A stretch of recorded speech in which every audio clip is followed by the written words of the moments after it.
อพยพลาวนี่บ่มีความหุนแหงจากรัฐบาลบ่มีเดี๋ยวนี้รัฐบาลดีแล้วเดี๋ยวนี้รัฐบาลต้องการเงินช่วยเหลือต้องเอาเงินไปช่วยเหลือรัฐบาลต้องเลี่ยไล่ไปหาช่วยรัฐบาลหน่อยน้ำท่วมหน่อยโรงเรียนบ่มี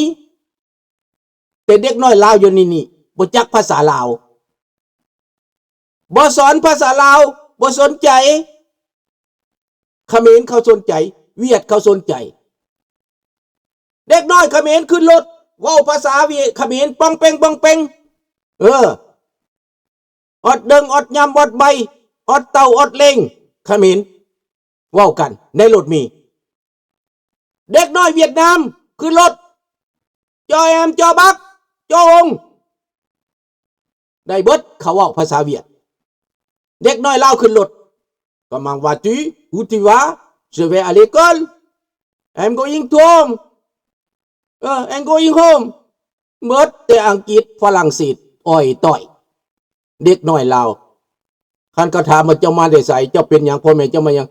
Je ne sais pas ไอ้ลาวได้บ่ยอมเสียเปรียบพ่อแม่บ่ยอมเว้าความจริงหู้ได้ธาตุแท้มันเบิดมื้อนั่นแหละเห็นเบิดแล้วไปพ่อกอมไปพ่อฮู้ไปพ่อแก้หน้าอยู่เมืองลาวก็สอนแต่ภาษาแก้วภาษาจีนธรรมดาพี่น้องพวกสิเข้ามาประเทศนี่มันต้องเรียนภาษาเจ้าใดมันต้องเรียนภาษาลาวเพื่อมันจะค้าขายกับคนลาวมันต้องจ้างนายภาษาเท่านั้นบ่แม่นเจ้าสิให้คนลาวไปเว้าภาษานำมันได้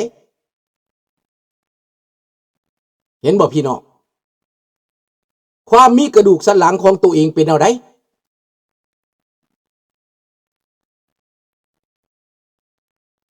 ลืมกำพืชตัวเองอยู่ใส่กระตามเหตุผลว่าจังได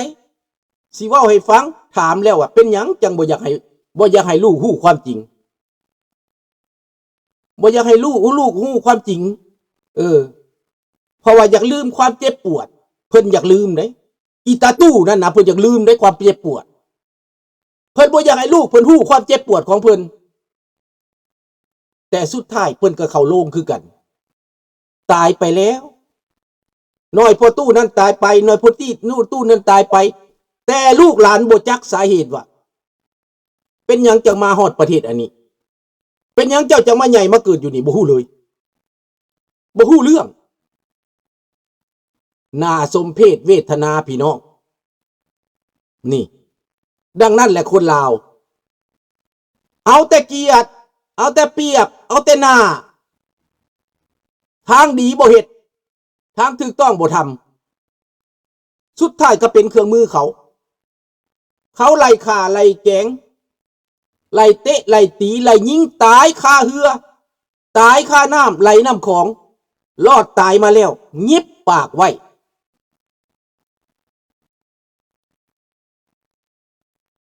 นี่หุบปากไว้บ่อยากเว้าความจริงแต่ชาติเขมรชาติเวียดนามเขาเว้า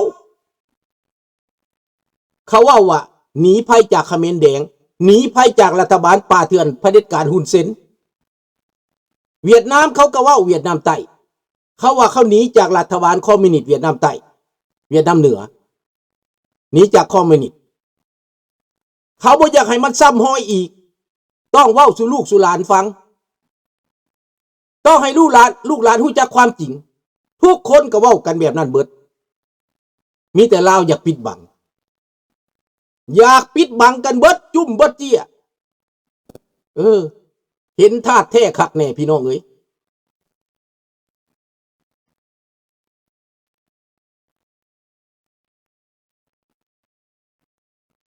อันนี้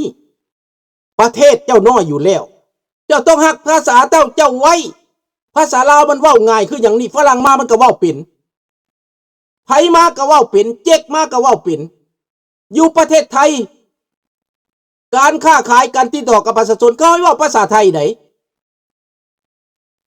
เขาไม่ได้ให้เว้าภาษาเจ๊กไหนนำคนไทยไหนเจ๊กมึงมาอยู่เมืองไทยมึงต้องเรียนภาษาไทยจนว่าเป็นไทย เจกบางคนจนบ่ฮู้จักว่าตัวเองเป็นจิกเนี่ย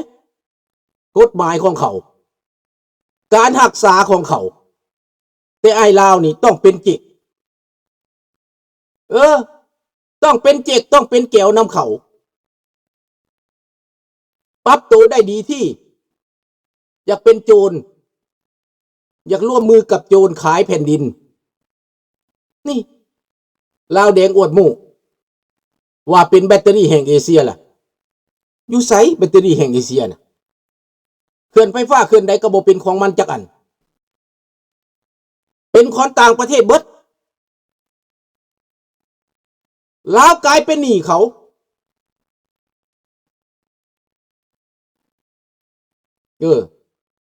ลาวกลายเป็นหนี้เขา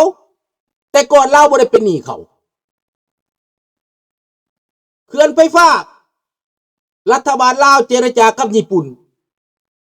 ก็ให้ความขวัญแทนที่จะให้ยืมบ่ให้ยืมให้ฟรี50 ล้านดอลลาร์เห็นบ่ล่ะญี่ปุ่นให้นี่พี่น้องออสเตรเลียก็ให้อีก20 ล้านเฮ็ดขัวข้ามน้ำของขัวแห่งทมิตรหนองคายธานาแรงแม่นออสเตรเลียให้รัฐบาลแต่ก่อนๆผู้ใดบ่แม่นรัฐบาลหน้าหมานี่ได้พี่น้องมันตัวว่าแม่นของมันแต่ก่อนออสเตรเลียให้แต่ว่าประเทศไทยบ่ทันยอมสร้างเพราะว่าย่านคอมมิวนิสต์ลวงเข้าประเทศไทยคราวนั้นออสเตรเลียให้ก่อนแล้วเงินน่ะสร้างขัวหนองคายนี่น่ะไล่แล้วเงิน40 ปีที่เงินไม่ให้ไม่หมายออสเตรเลียให้นั้นเป็นดอกเบี้ย2 เท่า3 เท่าสร้างได้3-4 ขัวพุ่น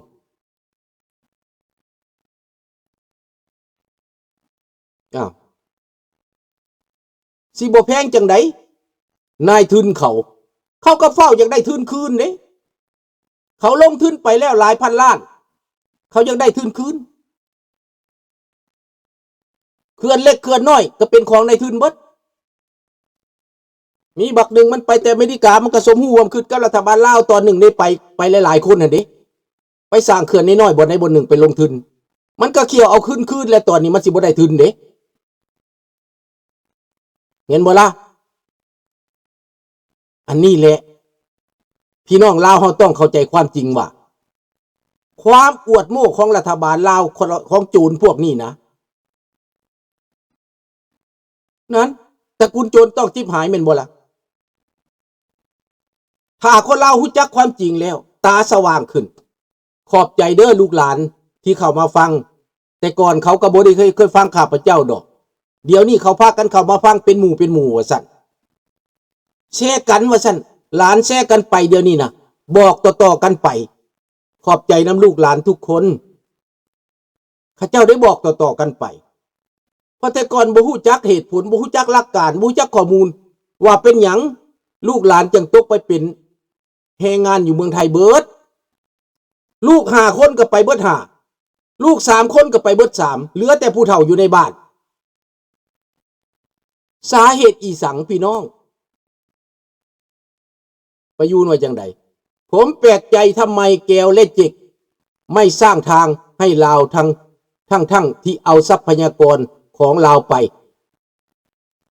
ไม่แปลกใจนะครับประยูนเขาจะสร้างทำไมเขาเอาหมดแล้วเขาก็ไปถ้าหมดคำแล้วหมดบ่อแร่ต่างๆแล้วเขาก็ไปเขาก็เซฟงบประมาณของเขาไม่จำเป็นต้องสร้างเขาได้ประโยชน์ทุนที่ไหนเขาอยากจะเสียประโยชน์เจ๊กเอาได้เยอะเท่าไหร่ยิ่งเอาเห็นบ่ล่ะถามว่าเจ๊กมันจะรักคนลาวไหมแก้วมันจะรักคนลาวไหมไม่ขนาดลาวเองยังไม่รักกันแล้ว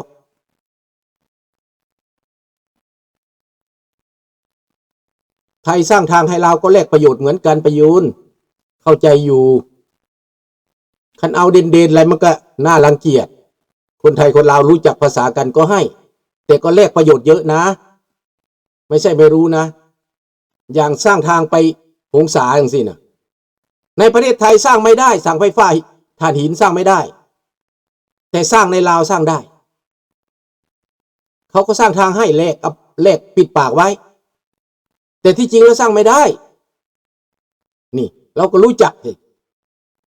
เราไม่ได้โง่หรอกนะแต่แค่ไม่มีอำนาจไม่มีถ้าลุงสุนทราเป็นประธานประเทศเนี่ยจะพูดให้ฟังหมดนะ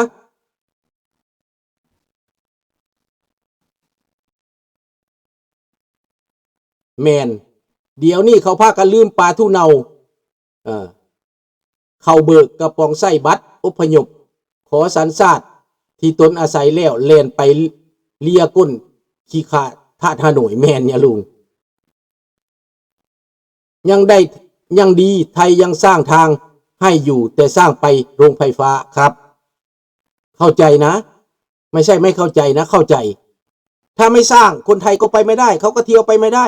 เขาก็สร้างเพื่อเขาเองนั่นแหละส่วนหนึ่งเพื่อเขาจะสะดวกไปธุรกิจของเขาเดินทางไปที่นั่นเขาต้องเที่ยวไปเที่ยวมาระหว่างคนไทยต้องกลับจากโรงไฟฟ้าหงสาไปที่ไทยง่ายขึ้นนี่มันก็เป็นเรื่องจริงไม่ใช่ว่าไม่จริงแต่ไม่ใช่เส้นทางหลักนะเส้นทางระหว่างนั้นไม่ใช่เป็นเส้นทางหลักเป็นเส้นทางธุรกิจของเขาเป็นความสะดวกแห่งอื่นๆก็ต้องเป็นหนี้หมดขัวก็ต้องเป็นหนี้หมดสร้างขัวไปให้ก็จะไปเอาวัตถุดิบไม่มีใครดีกว่าใครนะถ้าดีที่สุดก็ให้เป็นประชาธิปไตยครับเห็นบ่ล่ะเบิ่งขนาดมีขัวหลายปานนั้นก็ยังบ่ไหวต้องเอาข้ามเฮือบักจากปากสั้นถึงเงินบึงกาฬแม่นบ่ล่ะต้องขนจากเฮือบักบ่ต้องเจรไนขนไปเลยทั้งขี้ดินทั้งหยังเอาไปเลยโลดเห็นบ่อยู่ว่าจังใดลุงได้ยินโบราณพูดว่าลาวยอมตายเพราะเกียรติเวียดยอมตายเพราะศักดิ์ศรีใช่อันนั้นก็ใช่จริง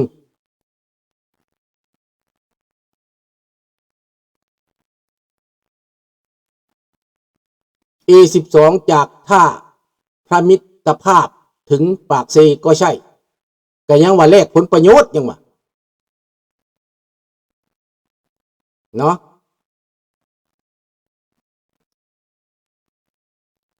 รู้จักว่าได้ประโยชน์ได้เปรียบแล้วก็ต้องสร้างไปเพื่อจะได้เดินทางไปคุ้มเอาหมดแล้วเด้แถวนั้นน่ะบนใดงามๆบนใดสวยเพื่อจะหวังให้คนท่องเที่ยวได้ประโยชน์ก็สร้างเนาะไม่ใช่ลุงไม่ได้ขอบใจนะลุงขอบใจไม่ได้บอกแค่นั้นแหละก็พอนะรู้จักความรู้สึกไหมรู้จักความรู้สึกไหมล่ะถ้าเป็นคุณรู้สึกยังไงไม่ใช่เราได้เกลียดคนไทยนะแต่เราเกลียดนโยบายรู้จักไหมเราเกลียดนโยบายมาร่วมมือต่อต้านประชาธิปไตยร่วมมือต่อต้านการเปลี่ยนแปลงชอบไหมอเมริกาสร้างโรงเรียนมิตรภาพให้ไทยเป็น100 แห่งแต่จีนไม่สร้างอะไรให้ไทยทั้งมาสร้างโรงงานในไทยเยอะนั่นแหละเข้าใจกันระบบบาทนี้ประยุทธ์ก็จะรู้นะว่ามันเจ็บไหม